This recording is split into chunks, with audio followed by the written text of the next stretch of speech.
In this first video, I will focus on a simple game for identifying letters, words or phonics families, and look at variations that make it both more educational and more fun.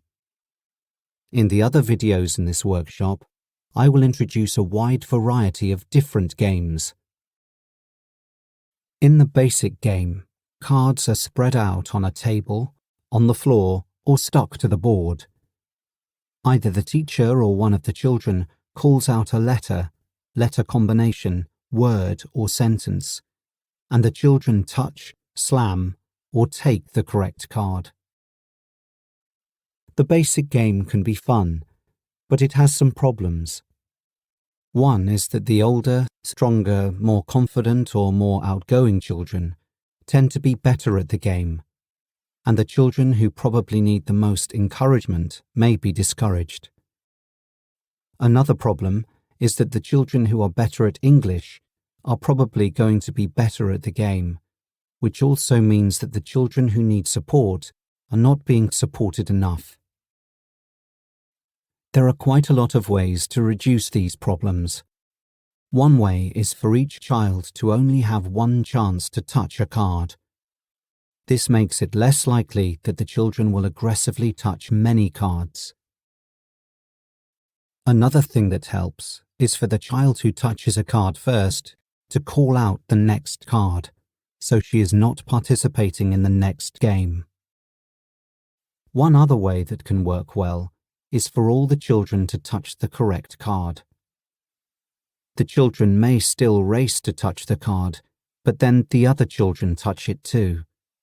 This can lead to a more cooperative atmosphere. The game can also be played in teams, or as a turn-based game, where one child asks another child to touch a card. If some of the children lack confidence or are very quiet, it is often a good idea to make any game turn-based if you can. If the group of children are fairly confident and enjoy playing games together, there are some fun alternative ways of playing. You can take part in the game, and after a little, when it is your turn, call out something which is not there. If the children are touching letters, call out a letter that is not there. If they are practicing certain phonics families, call out words from the same phonics families that are not there. If they are reading animals, call out an animal that is not there. When you call out a card that is not there, the children shouldn't touch any card. You can call out a few letters or words that are not there, and then suddenly call out a card that is there.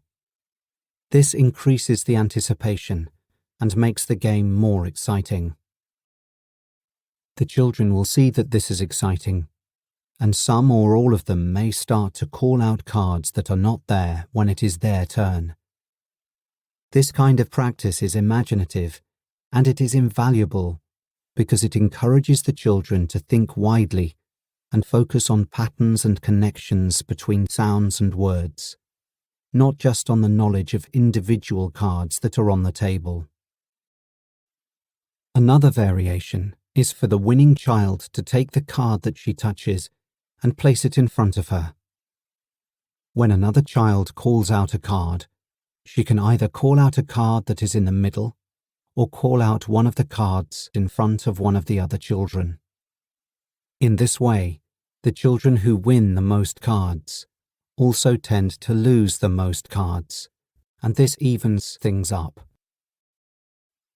It also makes the game more exciting because the children need to watch their own cards and other children's cards, as well as the cards in the middle. Move and touch. A variation of this game is for the children to go to the board or another part of the room and touch a card. This can be non-competitive, or they can race. In larger classes, the game can be played as a relay.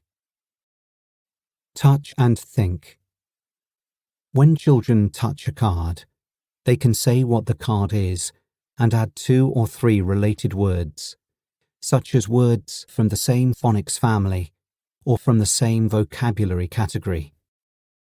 This helps the children connect what they are doing now with prior knowledge, which is an essential part of deeper learning.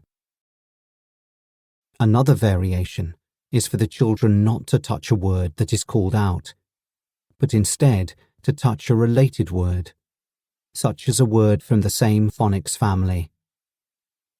For example, if a child calls out tree, the other children could touch bee, 3, or green.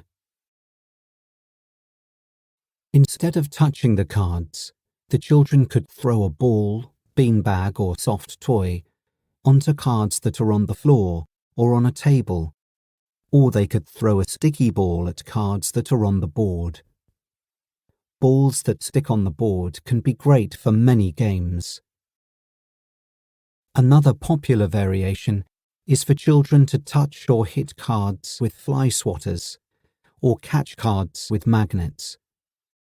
You can put paper clips on the cards or on pieces of paper, and the children catch the cards with fishing rods that have magnets on them. An interesting variation is to play Tiddleywinks.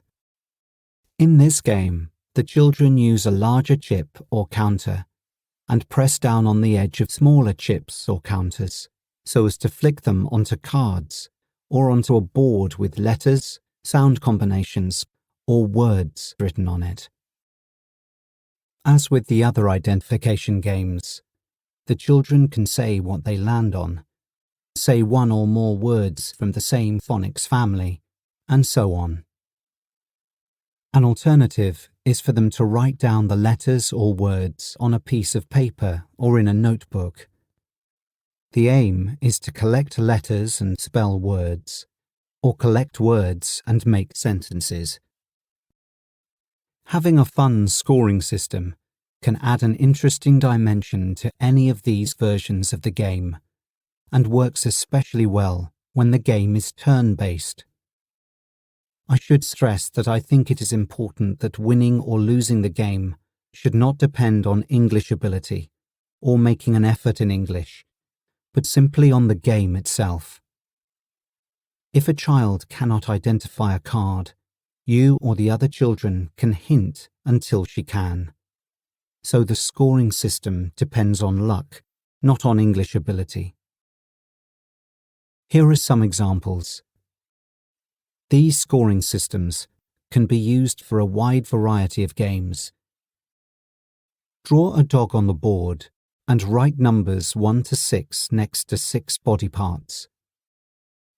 In the turn-based version of the game I mentioned earlier, after a child touches a card, she throws a dice and draws the part of the dog that corresponds to the number on the dice. The aim is to complete the drawing of the dog. If there is a shortage of time, all the children can try to complete one dog, rather than each child or team drawing a dog. The game can also be played with a picture of another animal, an alien, a monster, or any other picture. Basketball. After a child identifies a card, she throws a ball or a dice into a basket. Personally, I like to put children into teams and use a big, soft dice. If the dice goes into the basket, they get 10 points. If the dice misses the basket, they get the points on the dice.